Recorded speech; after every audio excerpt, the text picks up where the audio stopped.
africaine.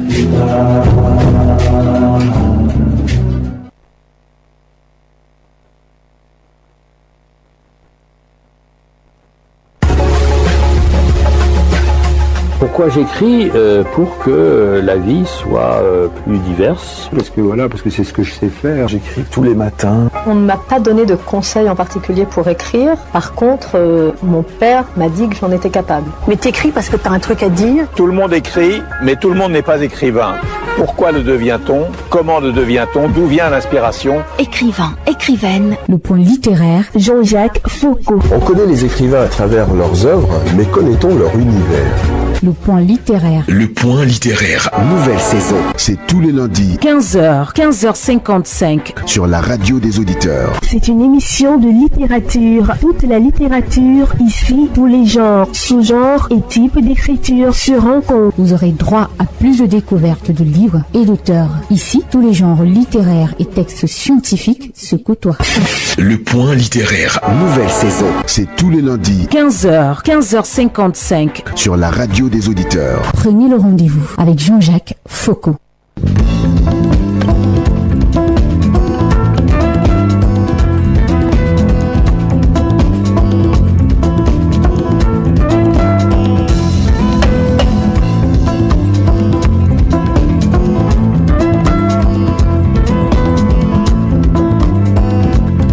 L'auteur du jour affirme que le chômage ambiant n'est que la conséquence d'une mauvaise orientation et a également fait le constat selon lequel l'obtention des diplômes, fruit de très longues études, n'est pas un passe-droit pour un emploi, voire pour la réussite sociale.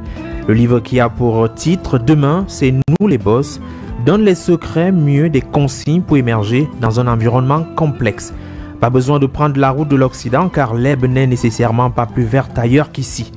Il faut arrêter de se plaindre et trouver dans chaque difficulté une opportunité à saisir. La persévérance dans l'effort et la discipline peuvent nous permettre d'atteindre les sommets. N'abandonnez jamais. Après un ou plusieurs échecs, ayez comme cela se dit trivialement la rage de réussir. Ayez toujours la foi, choisir bien le domaine dans lequel vous évoluez. Créons des richesses en faisant preuve d'imagination.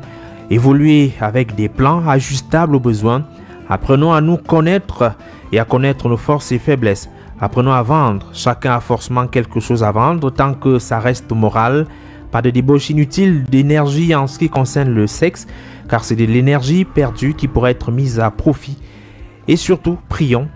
Ne prions pas pour la victoire, mais dans la victoire.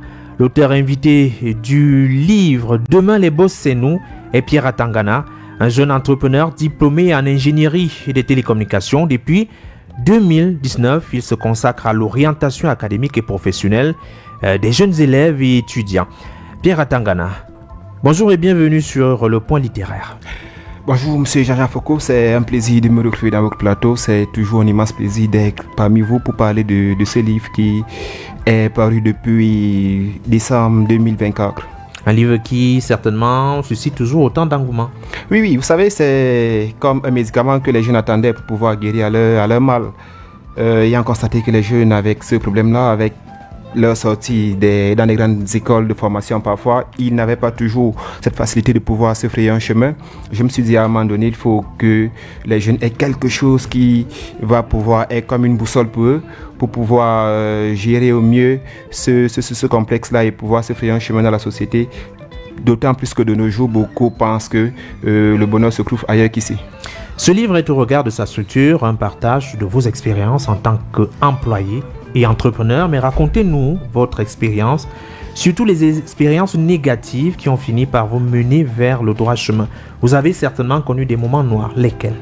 Alors, il faut dire que directement après ma sortie de l'école, j'ai eu cette chance-là de trouver rapidement un emploi où j'ai exercé pendant pratiquement 3 années et ayant brigué plusieurs postes, notamment à un moment donné j'ai été délégué du personnel, et il faut dire que c'est un poste qui m'a permis d'être en contact de la jeunesse, puisque la majeure partie des employés étaient essentiellement constitués des jeunes au quotidien dont j'avais leurs revendications et autres.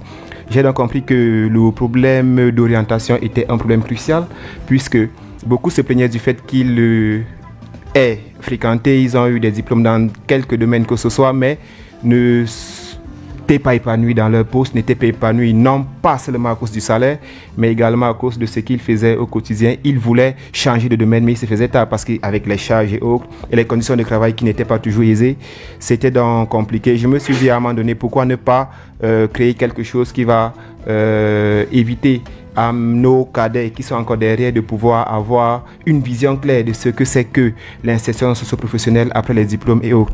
Les moments difficiles, il y en a eu. C'est pourquoi à un moment donné, j'ai été obligé de démissionner parce que les conditions de travail, c'était plus close. Le salaire n'était pas à la hauteur de vos attentes ou bien alors on n'était pas épanoui dans ce qu'on faisait au quotidien?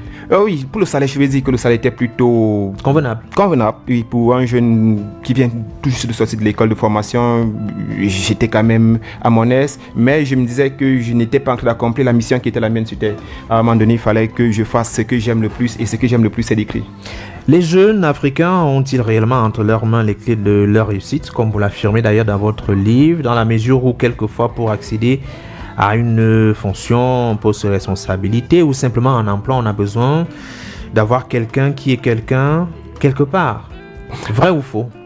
Bon, enfin, je ne dirais pas ça. Ce que je vais dire, c'est que dans ce livre, les jeunes ont enfin 10 secrets qu'on ne va jamais, qu'on n'a jamais relevé dans aucune école de formation. 10 secrets qui leur permettent justement d'ajuster leur diplôme, les secrets qui peuvent ajouter à leur diplôme pour pouvoir réussir en Afrique. Pour ceux qui pensent encore que c'est possible, bien sûr. Parce que je me suis dit qu'à un moment donné, tout jeune doit rêver. Quelles que soient les conditions, quelles que soient les difficultés auxquelles on peut faire face, nous devons garder en tête notre vision et notre rêve.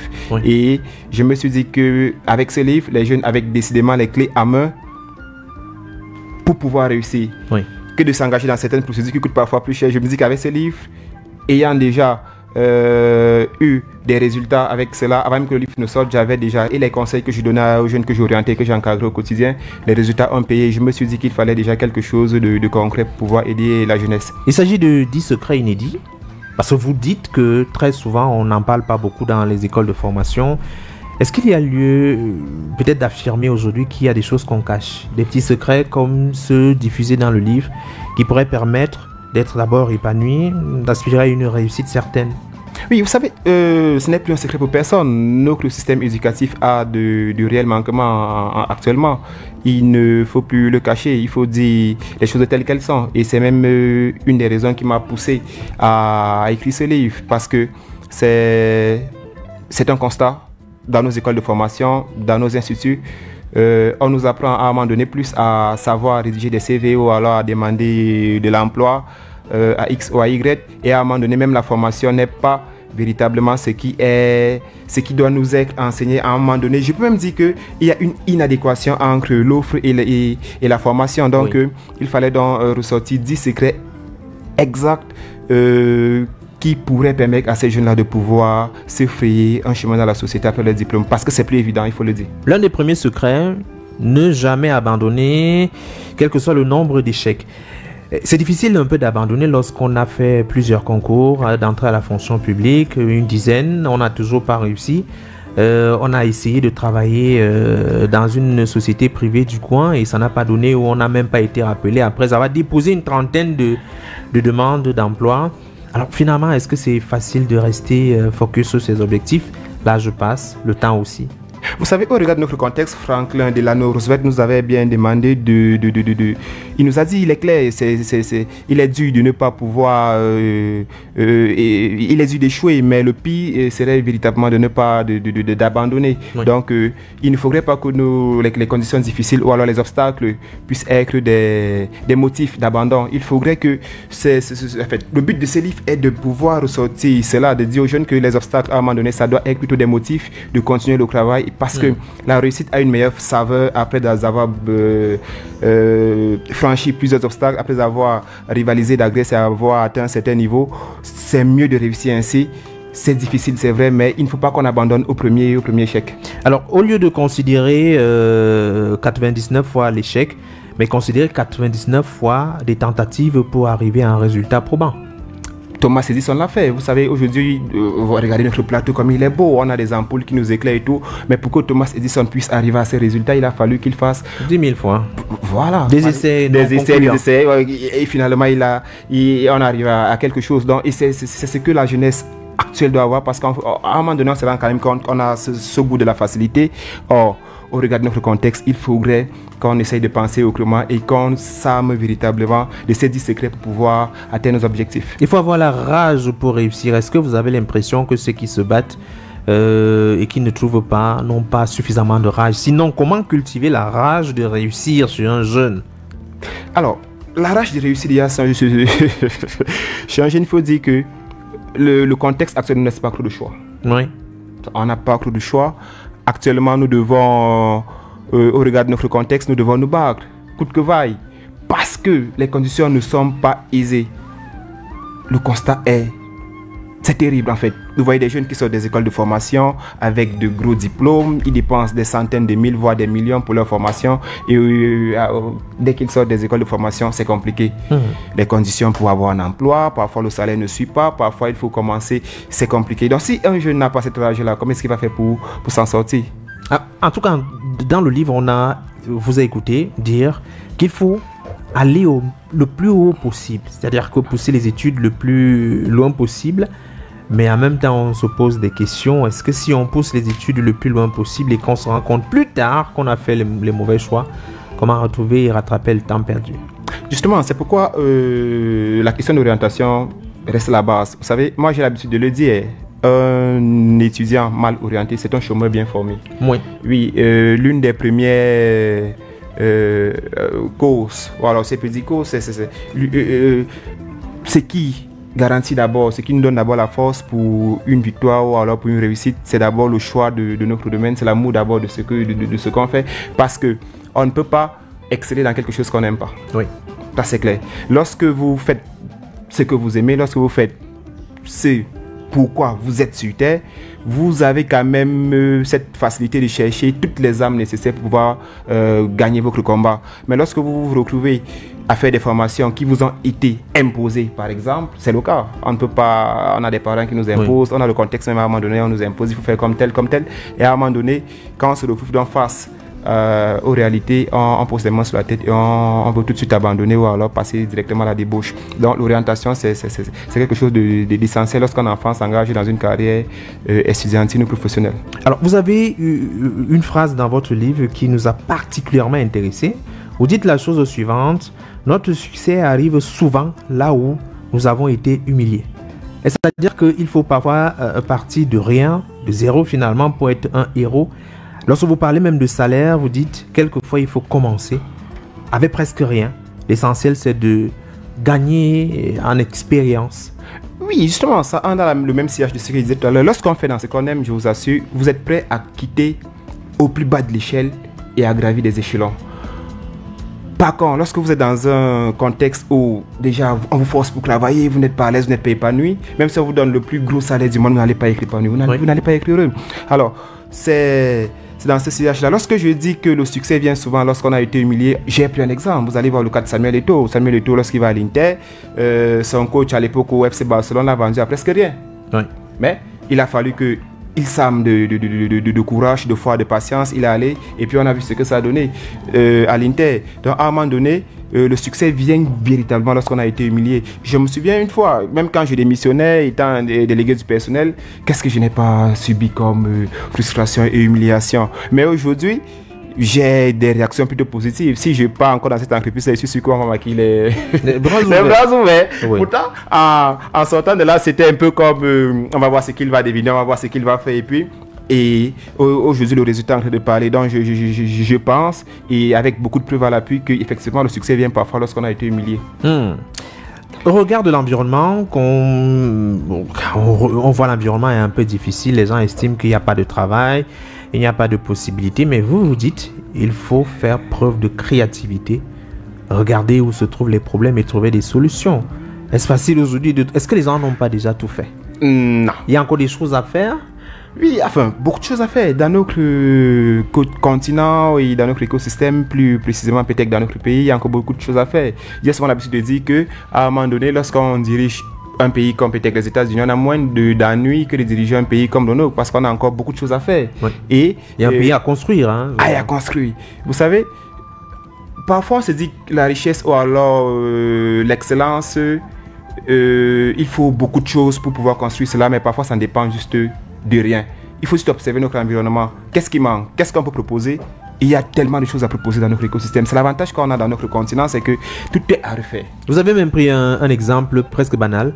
Un médecin qui est sorti, je veux dire Claudel Noubissi, il a décidé de mettre, d'empaqueter les chips. Carrément. C'est la façon qu'il a présenté en réalité le produit qui a intéressé. Et le produit est vendu dans plusieurs supermarchés au Cameroun. C'est l'un des plus beaux produits dans les supermarchés aujourd'hui. Et lorsqu'on se rend compte que c'est un Camerounais qui a fait cela, mais c'est tellement excellent. Les chips, on en mange au quotidien chez nous. Oui. Les chips, mais il suffit d'avoir un plantain, des chiens, on coupe et puis on met dans de l'huile et tout. Mais il a eu cette idée-là, il s'est dit, mais le packaging. Oui. C'est la différence. Comment présenter le produit. Comment présenter le produit. Et c'est ça qu'il y a. Et aujourd'hui, quand on parle de Claudel Noubissi, c'est quand même une référence. Alors, lorsque vous dites qu'il faut absolument vendre, tout le monde a quelque chose à vendre. Tout à l'heure, en introduction, j'ai dit, tant que c'est moral. Je crois que peut-être la précision en vaut la peine. Effectivement. Tout le monde peut vendre quelque chose. Ça peut être l'expertise, ça peut être votre savoir, votre connaissance, votre expérience dans les domaines que certains n'ont pas encore tutoyé. Exactement. Tout le monde a quelque chose à vendre. Même quand on est employé, je pense qu'on vend ses services en échange d'un salaire. Tout le monde a quelque chose à vendre. Et maintenant, il y a un souci au niveau de ce livre, c'est que parfois les gens pensent que ce livre appelle plus à l'entrepreneuriat qu'à l'employabilité. Oh que non. Parce que dans ce livre, je me dis que on n'a plus le choix. Tout le monde doit entreprendre. Qu'on soit employé, qu'on soit étudiant, qu'on soit même élève, à un moment donné, avec le numérique, tout le monde doit entreprendre. Donc ce livre n'a rien à voir uniquement, il n'est pas juste là pour convaincre les gens d'entreprendre, de démissionner. Non, on peut garder notre salaire si on aime ce qu'on fait, on le fait bien et puis on essaye quand même à côté d'avoir des petits trucs. C'est pourquoi je me suis dit dans ce chapitre, apprenons avant tout le monde a quelque chose à revendre. Oui. On a vu des médecins, ils sont à l'hôpital en semaine et le week-end ils se retrouvent dans leur plantation à couper des plantains et tout. Alors, vous dites aussi, et ça c'est intéressant, il faut un plan. Il faut un plan pour tout. Et en journalisme, on parle de plan A à Z. Il faut des plans, un business plan ajustable. Également, la capacité de prendre des bonnes décisions et rapidement. Exactement. Il faut se lancer. Il faut se lancer, prendre des bonnes décisions. En 2009, Mark Zuckerberg, qui est aujourd'hui le patron de Facebook, a failli vendre Facebook à $1 milliard. Il n'avait que 22 ans. Imaginez un peu un jeune, on te propose $1 milliard alors que Facebook était juste en train de décoller et pour lui les résultats n'étaient pas encore escomptés. Découragé, il s'est dit pourquoi ne pas vendre. Des investisseurs sont arrivés, ils lui ont proposé $1 million. Il n'avait que 10 minutes pour se décider. $1 milliard. Heureusement, il a très vite pris sa décision et puis aujourd'hui Facebook est ce qu'on voit. Oui.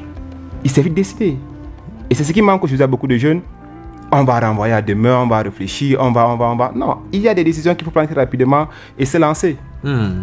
Il faut se lancer, c'est très important. Alors, pour ceux qui nous écoutent en ce moment, ils sont certainement des jeunes à bord de taxis qui écoutent.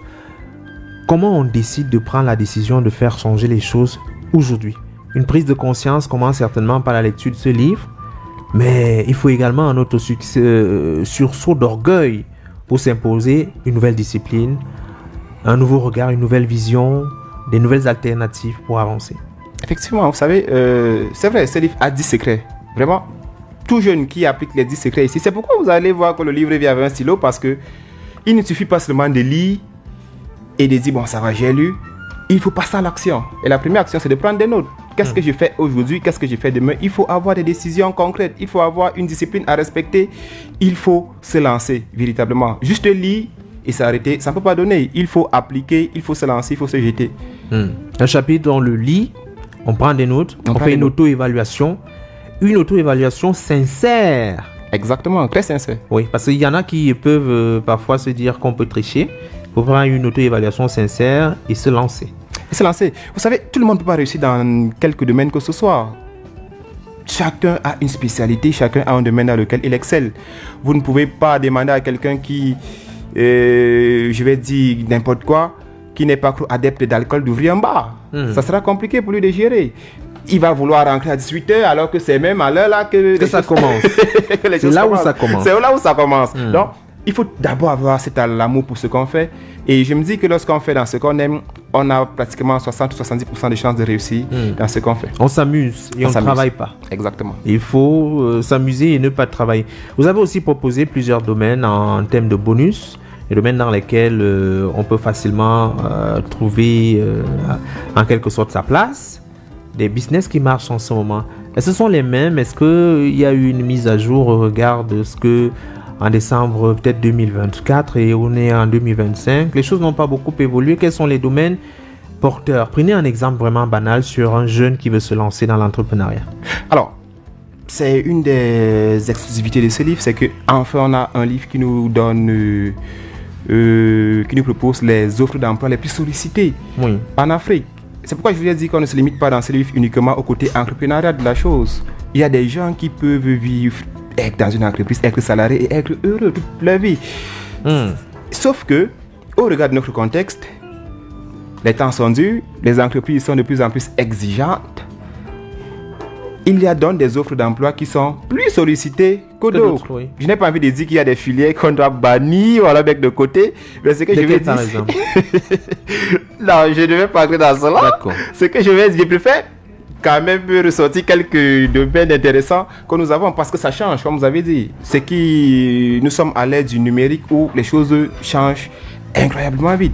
Aujourd'hui, on parle du marketing digital. C'est difficile pour une entreprise de se développer, de se construire sans avoir une bonne vie dans les réseaux sociaux. C'est difficile. Or, le marketing digital, il y a encore de cela 5 ans, on n'en parlait presque pas. Donc, il y a de nouveaux métiers. Les parents, en envoyant les jeunes ou alors leurs enfants dans des écoles, doivent savoir que ce n'est plus comme avant. Il y a beaucoup de choses ont changé. Beaucoup de choses ont changé. Il faut se réajuster. Il faut se réajuster. Il faut s'adapter à l'ère actuelle. Il faut avoir une certaine maîtrise de l'outil informatique. C'est indispensable, tout comme l'anglais. Mais là, c'est une bête noire. Hein. Au niveau du profil, s'il faut booster, d'abord, certes, il faut présenter un CV propre. Mais il faut également avoir un plus, un supplément. On a vu des documents qu'il faut absolument avoir. Oui. Dans ce livre, par exemple, en fonction de mon expérience en tant qu'entrepreneur et même employé, on a sorti 10 éléments qui peuvent nous empêcher de passer à côté de l'emploi rêvé. Oui. Et on a parlé de l'anglais. L'anglais m'a empêché d'avoir un emploi qui allait me permettre d'être bougrement riche. À un moment donné. Juste parce que au moment de l'entretien, c'est un anglophone, c'est un anglais qui m'interroge et puis je suis un peu buté. Or, j'avais tout le CV, j'avais toute la carrure, j'avais tout ce qu'il fallait pour le poste, mais j'ai été buté à ce niveau parce qu'il m'a dit, il vient d'arriver au pays, il faut qu'il travaille avec quelqu'un qui va communiquer avec lui plus facilement. C'est comme ça que je perds le poste. Dommage. L'anglais est primordial. Il y a certains domaines où si vous ne parlez pas l'anglais, vous êtes hors sujet carrément. Ça vous disqualifie. Et beaucoup perdent des emplois comme ça. Ils accusent la sorcellerie, ils accusent je ne sais quoi. Et pourtant, c'est le détail qui a fait la différence par rapport à un autre candidat. On entend dire que l'Afrique, c'est le continent du futur. Mais ils sont nombreux en ce moment même au niveau des ambassades à déposer des documents pour traverser le pays. Alors, vous êtes en face d'eux. Dites-leur de rester. Pourquoi est-ce qu'il faut rester et quelles sont les opportunités véritablement que le Cameroun peut offrir aujourd'hui et peut-être demain. Vous avez un petit frère, il est en face de vous, une petite sœur, ou bien même un ami, un camarade qui veut partir. Il ne devrait pas partir, pour quelle raison? Alors, ce que je vais d'abord lui dire, c'est qu'on n'est pas mieux ailleurs que chez soi. Et je vais lui dire que c'est vrai, les conditions sont difficiles. C'est même très difficile, je peux le dire. Mais lorsqu'on observe quand même à côté de nous, nous avons des aînés, nous avons des personnes qui ont réalisé des choses incroyables. Et il est plus facile de créer des choses ici qu'ailleurs. Alors je vais lui dire, dans quoi est-ce que tu veux faire véritablement? Essaye de te concentrer, essaye d'être créatif et tu verras que dans 1, 2, 3 ou 5 ans, on parlera de toi un peu partout et tu vas pouvoir t'en sortir. Donc, il y a encore beaucoup d'opportunités dans ce pays. Il faut simplement saisir les opportunités. Alors, Pierre Atangana, moi, je suis très heureux de te recevoir aujourd'hui. J'ai lu le livre entièrement, il faut le dire. Et je me suis rendu compte que oui, effectivement, ça peut aider plus d'un. Il suffit de lire et aussi d'appliquer, faire une remise en cause totale de ce qu'on connaît, sans orgueil, sans tricherie. Et on peut se lancer et effectivement changer sa vie. Quelquefois, les grands changements Ça va d'une décision. Effectivement. Réelle. Accorder un peu de discipline et tout le reste. Alors, finalement, puisqu'on va se séparer malheureusement, le livre est disponible déjà, je rappelle, dans toutes les librairies. C'est possible de vous joindre par vos différentes plateformes. Et moi, je peux faire que les gens viennent vers nous. On va les rediriger vers vous simplement. Alors, demain, les boss, c'est nous.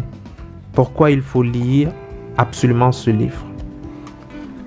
Alors, il faut dire que dans ce livre, nous avons 10 secrets essentiels qu'on ne va jamais aborder dans aucune école de formation. Ce livre est là, c'est une arme essentielle pour permettre aux jeunes de réussir en Afrique. Pour ceux qui ont encore des rêves, tout est possible. J'en fais partie de ceux-là qui ont rêvé. Aujourd'hui, je commence à avoir des fruits. Il faut lire, il faut lire. On ne peut pas se développer un pays, on ne peut pas développer une nation sans la lecture. Il faut lire, c'est très important. Vous avez beaucoup d'employés maintenant? Bon, j'ai quelques-uns quand même. Ils sont bien payés, convenablement. Jusqu'à présent, tout va bien. Pierre Atangana, merci d'être passé à la radio. Continuez à donner de l'espoir à la jeunesse qui tend à se décourager. Je vous en prie, merci beaucoup. Il faut dire que le livre est disponible. Actuellement, nous avons lancé une promotion pour la fête de la jeunesse. Le livre est disponible au prix unique de 3500 francs. Bon, je crois que l'écriture n'a pas de prix, hein. Et textes scientifiques se côtoient. Le point littéraire, nouvelle saison. Prenez le rendez-vous avec Jean-Jacques Foucault. Jean-Jacques Foucault. On ne m'a pas donné de conseils en particulier pour écrire. Par contre, mon père m'a dit que j'en étais capable. Mais t'écris parce que t'as un truc à dire. Tout le monde écrit, mais tout le monde n'est pas écrivain. Pourquoi le devient-on? Comment le devient-on? D'où vient l'inspiration? Écrivain, écrivaine. Le point littéraire.